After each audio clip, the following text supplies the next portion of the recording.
ಮಳೆ, ವಾಟದಲ್ಲಿರೋ ಆ ಅವ್ವ ತಂದ ಮಳೆ. ಆ ಅವ್ವ ಮಳೆ ತಂದು ಹೂವಿನ ವನ ಬೆಳೆಸಿ ನಮಗದ್ರ ಆನಂದ ಕೊಟ್ಲು. ಅವಂದದ ಏಟು ಶಕ್ತಿ. ಮಳೆ ಆ ಹೂವಿನ ಶಕ್ತಿ ನಮ್ಮ ದಾಸರ ಶಕ್ತಿ ಆ ತಾಯಿ.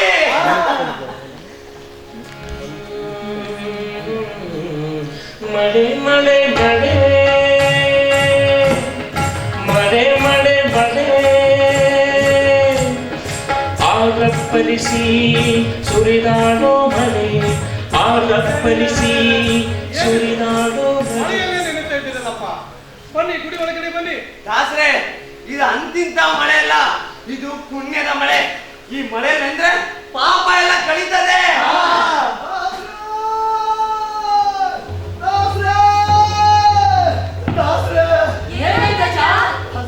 ಅಲ್ಲ ಹೋಗಿದ್ಯಾ ದಾಸರು ಇಲ್ಲೇ ಅವರೆಲ್ಲ ಯಾಕಷ್ಟು ಅವಸರ?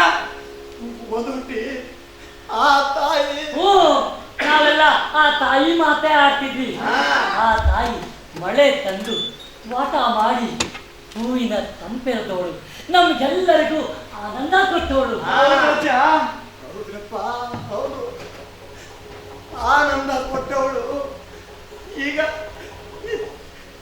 ಯಾಕೆ ಹೇಳಿದ್ರಪ್ಪ ಅಂದ್ರೆ ಆ ತಾಯಿ ಹೂವಿನ ತೋಟದಲ್ಲಿ ಮಲಗಿ ಬಿಟ್ಲು.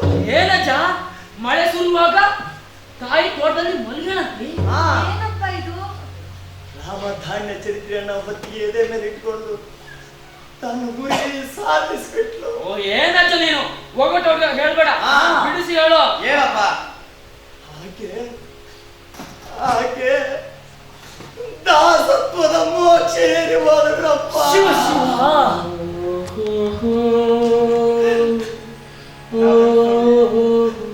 ಎಲ್ಲರ ಮನಸ್ಸುಗಳು ಹೂವಿನ ಒಣಗಳಾಗಬೇಕು ಅಂತ ಕನಸು ಕಂಡ ಮಾಲಿನಿ ಆಕೆ. ಬಿಟ್ಟ ಅಜ್ಜ, ಆ ತಾಯಿ ಮಳೆ ತಂದೋಳು, ಕಳೆ ಕಿತ್ತು ಹಸಿರು ಮಾಡಿ ಹೂವಿನ ತೋಟ ಬೆಳೆಸ್ತೋಳು, ಹೆಣ್ಣು ಶಕ್ತಿಯಾಗಿ ಬಂದೋಳು, ನಮ್ ದಾಸರಿಗೆ ಸ್ಫೂರ್ತಿಯಾಗಿ ನಿಂತೋಳು, ತನ್ನನ್ನೇ ತಾನು ಗಂಡದ ಹಾಗೆ ತೀರ್ಕೊಂಡ ಮಾತಾಯಿ. ಅವಳು ಬೀರಿದ ಕಂಪು ಈ ಬೇಯಿಸಿನಲ್ಲಿ ಉಳಿದೆ ಅವಳ ಹತ್ರಪ್ಪ. ನಮಗೆಲ್ಲ ಮಳೆ ತಂದ್ಕೊಟ್ಟು ತಾನೆಂತ ಸಾವು ಕಣ್ಣಪ್ಪ. ಅಯ್ಯೋ, ಆ ಉದುಟಿಗೆ ಸಾವೆಲ್ಲಿದೆ?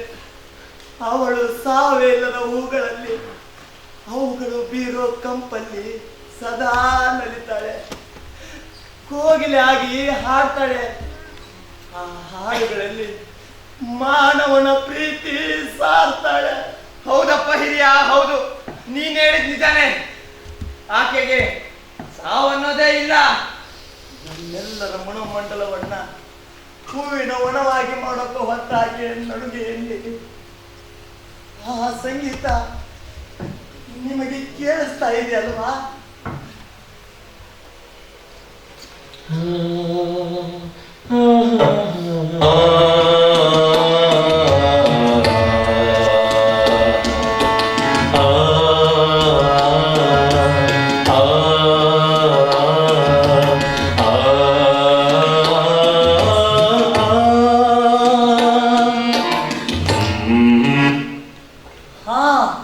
ಕೇಳಿಸ್ತಾ ಇದೆ.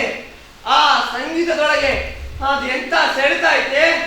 ಹೌದ್ರಪ್ಪ, ಹೌದು, ಅದು ಐತೆ. ಹಾಗೇ ಕೇಳಿ.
ಎಂದಿಗಾದರೊಂದು ದಿನ ಸಾವು ತಪ್ಪದು, ಎಂದಿಗಾದರೊಂದು ದಿನ ಸಾವು ತಪ್ಪದು. ಆ ಆ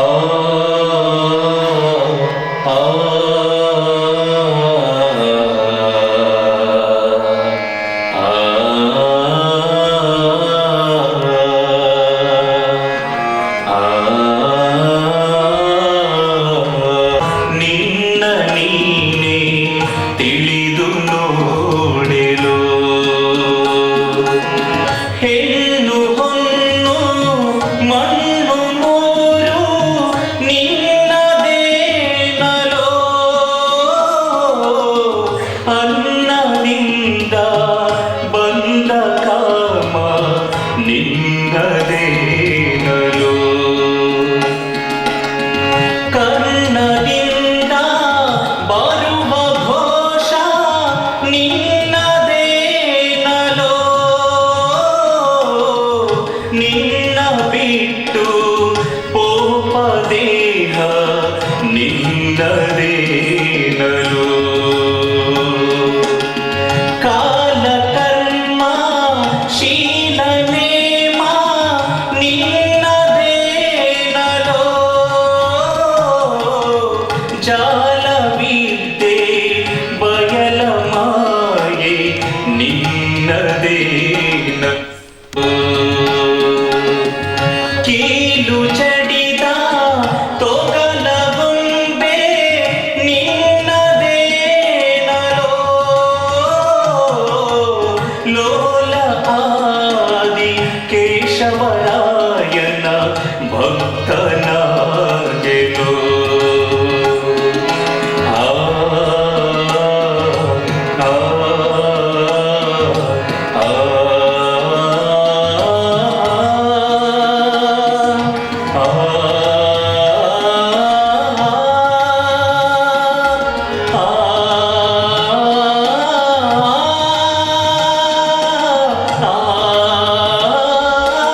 ಆ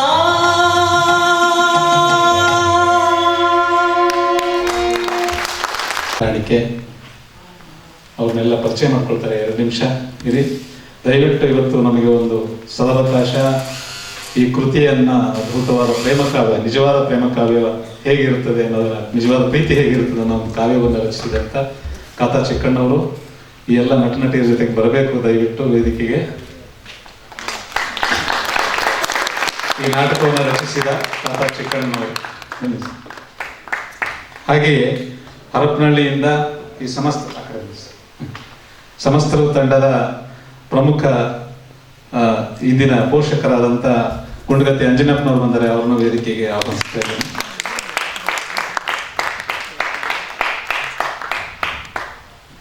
ಈಗ ಪರಿಚಯ.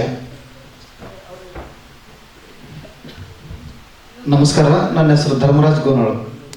ನನ್ನ ಹೆಸರು ಲತಾ ಅಡ್ನಳ್ಳಿ. ಸುಮಂಗಲ ಮಾದಿಹಳ್ಳಿ. ಭೀಮಂದಾರ್ from ಚಿತ್ರದುರ್ಗ. ಹಳೆ ಬಸಪ್ಪ ಗದಗ.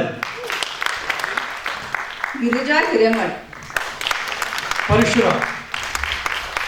ರತ್ನ ಹೊನ್ನಾವರ. ಚೈತ್ರ ಗೌರಿಪುರ. ಕಾವೇರಿ ಸೊಕ್ಕೆ. ಇನ್ಫೆಂಟ್ ವಿನಯ್ ಚಿತ್ರದುರ್ಗ. ನಾಗೇಶ್ ಉಡುಪಿ ಕುಂದಾಪುರ.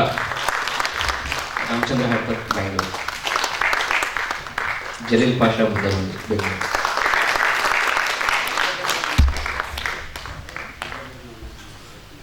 ಆ ನೆರಳು ಬೆಳಕು ವಿನ್ಯಾಸ ಭೈರವ್ ಗುಲ್ಬರ್ಗ ವೇದಿಕೆ ಮೇಲೆ ಬರಬೇಕು. ಈ ಒದೂಟಿ ನಾಟಕವನ್ನ ರಾಜ್ಯದ ಹಲವಾರು ಹವ್ಯಾಸಿ ತಂಡಗಳು ಅಭಿನಯಿಸಿವೆ. ಕೆಲವನ್ನಾದರೂ ಈ ನಾಟಕದ ಲೇಖಕರಾದ ಚಿಕ್ಕಣ್ಣವರು ನೋಡಿರಬಹುದು.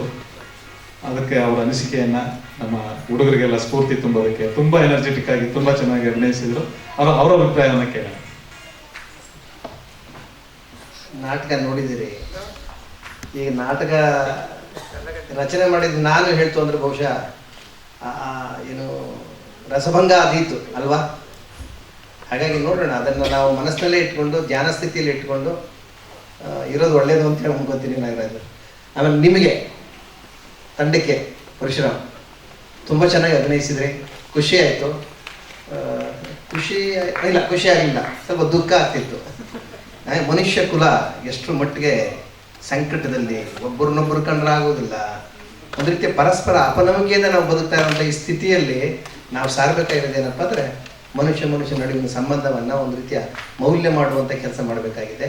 ಬಹುಶಃ ಇಂಥ ಕೆಲಸವನ್ನು ಹೆಚ್ಚು ನಮ್ಮ ಎಲ್ಲ ಕಲಾ ಪ್ರಕಾರಗಳಿಗಿಂತ ಹೆಚ್ಚು ನಿಕಟವಾಗಿ ನೇರವಾಗಿ ಮುಟ್ಟುವಂಥದ್ದು ಈ ರಂಗಭೂಮಿ, ಈ ನಾಟಕ ಅಂತೇಳಿ ನಾನು ನಂಬಿದ್ದೀನಿ. ಸೊ ಅಂಥ ಒಂದು ಪ್ರದರ್ಶನವನ್ನು ನಮ್ಮ ತಂಡ, ನಮ್ಮ ಸ್ನೇಹಿತರೆಲ್ಲ ಸೇರಿ ಮಾಡಿದ್ದಾರೆ. ನಿಮ್ಮೆಲ್ಲರಿಗೂ ಕೂಡ ನನ್ನ ಅಭಿನಂದನೆಗಳು. ಹಾಗೆಯೇ ಇಂಥ ಒಂದು ಕಾರ್ಯಕ್ರಮವನ್ನು ಮಾಡಲಿಕ್ಕೆ ನಮ್ಮ ನಾಟಕ ಅಕಾಡೆಮಿಯ, ಕರ್ನಾಟಕ ನಾಟಕ ಅಕಾಡೆಮಿ, ವಿಶೇಷವಾಗಿ ನಮ್ಮ ಗುಡಿಹಳ್ಳಿ ನಾಗರಾಜರವರು, ಇವರು ಎಷ್ಟು ಸಲ ನೋಡಿದಿರಿ ಸರ್ ತಾವು?